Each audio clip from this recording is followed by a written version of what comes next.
Assalamualaikum and hello everyone. My name is Alia Hazra binti Muhammad Nazri and I'm currently a student from Business in Human Resource Management.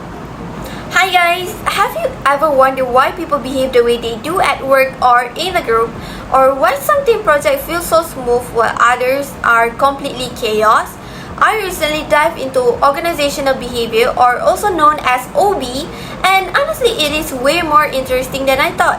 At first I imagined it would just be a boring theories from a textbook, but after going through the first 5 chapters I realized it's actually explained real life situations like why I feel motivated sometimes, why I click with certain classmates, and even why misunderstanding happen in a group work.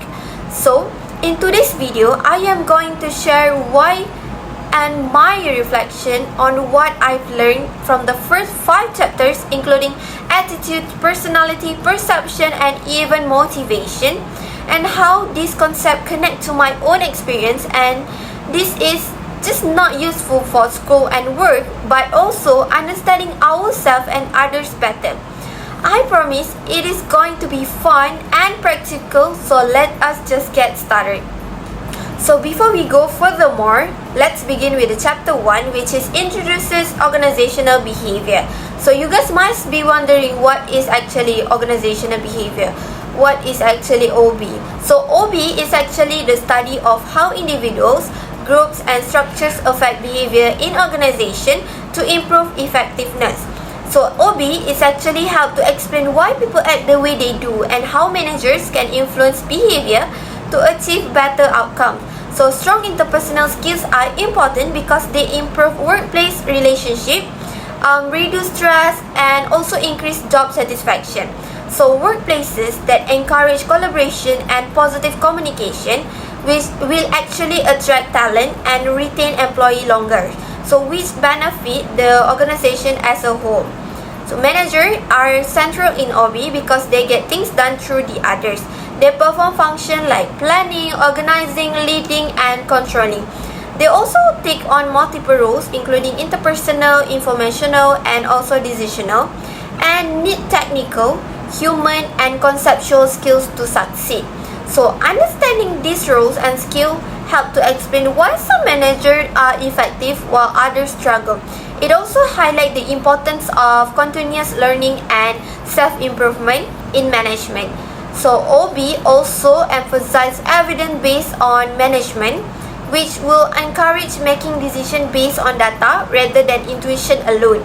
So this field draws from psychology, social psychology, and sociology and anthropology to understand human behavior. So today, OB help to organize, navigate challenges like globalization, employee well-being, ethical dilemmas.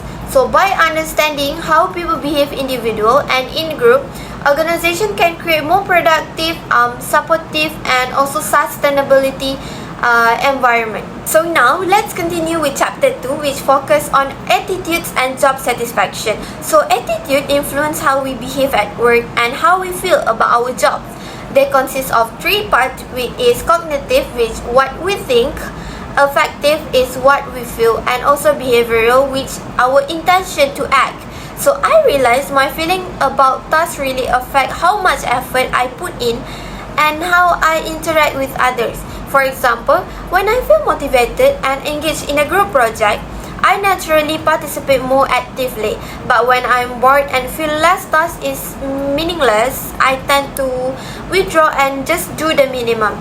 So job satisfaction comes from many sources, including the nature of the work, relationship with the colleague, supervision, personality, pay, and even corporate social responsibility.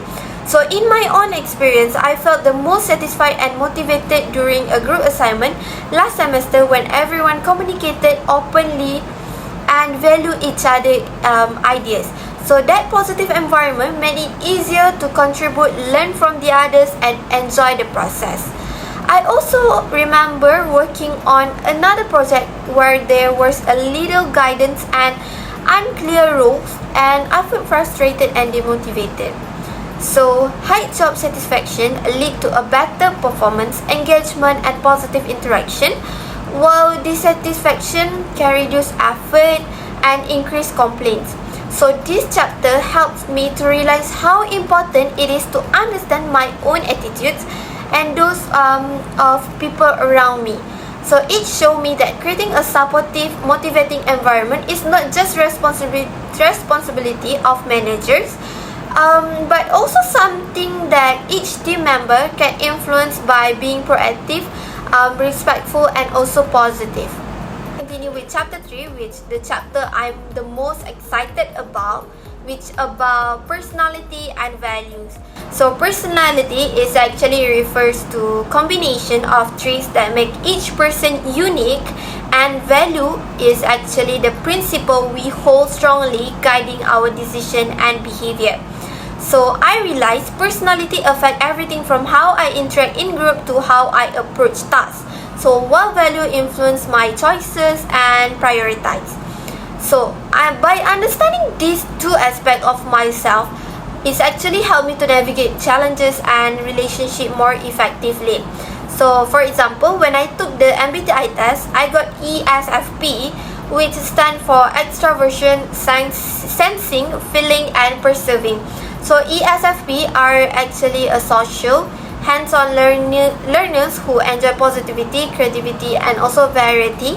Reading about my personality type is actually explained why I love group discussion, interactive learning, and bringing energy into team activities.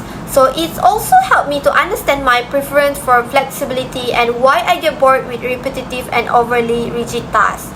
Knowing my personality and value helped me to apply my strength in learning and teamwork. I started using colorful notes, group revision, and also interactive learning method because they fit my style. It also helped me to understand differences in others, showing me that conflicts are often about different traits rather than personal issue. So this chapter is actually encouraged me to appreciate diversity and leverage both my own and others' strength in collaborative environment.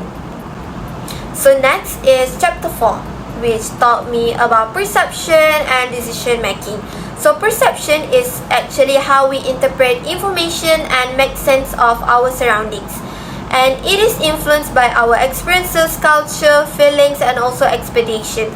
I realized that perception is not same as reality, and the way we see situation can affect how we act and judge others. This was eye-opening because I often assumed I understood situation perfectly, but in reality my perspective was limited by my own bias. A key idea from this chapter is attribution theory, which explains how we judge others when we do not have all the facts. I realized I often make a quick assumption about people, such as thinking someone is unfriendly when they are just shy. I recognize this, which helping me because it helped me to become more patient and aware of my own judgment patterns. So this chapter taught me the value of understanding perception to prevent misunderstanding and improve teamwork. It showed me that by considering others' perspective and avoiding assumption, I can communicate more effectively and I can create more positive and supportive environment in group settings. Learning this has made me more mindful in both personal and professional interaction. So now we already at the end of the chapter, which is chapter 5, which focus on motivation. So there is internal and external forces that push us to act. So motivation affects effort, energy, focus, and persistence. It can be intrinsic, which coming from within, or extrinsic, coming from reward, recognition, and outcomes. So understanding motivation helped me to see why some tasks energize me while others feels exhausting, and why people differ in how they pursue goals. So I connected this to my personal experience last semester when I aimed for Anugerah Dekan. I apply goal setting strategies by creating a clear study schedule, tracking my progress, and staying consistent. Some days were exhausting, stressful, and tempting to give up, but motivation kept me moving forward. This showed me the importance of having meaningful goals and structured plans to achieve them. So this experience taught me that motivation is not just a theory but a practical tool.